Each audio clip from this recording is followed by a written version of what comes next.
j'ai toujours demandé, surtout à ce qu'à chaque fois, avant qu'on ne pense à nous dégommer un directeur, donc je souhaiterais que les autorités de l'État auditent, ça je l'ai dit, à des pontes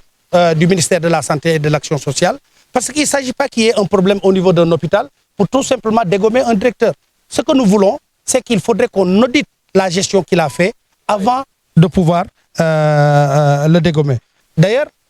incessamment, nous allons déposer une réclamation auprès de l'inspecteur du travail assortie d'une demande d'arbitrage afin qu'il nous dise par rapport à ce que la réglementation du travail dit et que le directeur ayant foulé au pied ce que la réglementation du travail a dit en nous octroyant des attestations de cessation assorties d'une garantie de conserver nos émoluments. Si je rentre dans le fonctionnement du conseil d'administration, voici un président du conseil d'administration qui pense et qui gère l'hôpital régional de Ziguinchor telle une dictature. Le représentant du personnel a adressé une correspondance de réclamation au président du conseil d'administration et au directeur pour demander, en ce qui concerne le directeur, pour demander la mise à disposition de documents administratifs concernant certaines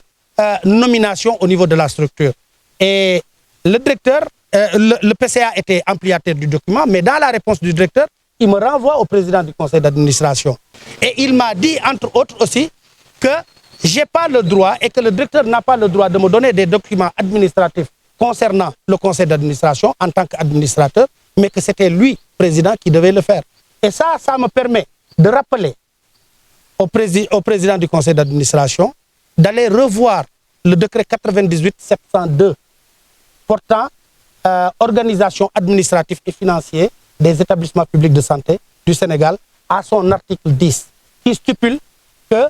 tous les procès-verbaux des conseils d'administration doivent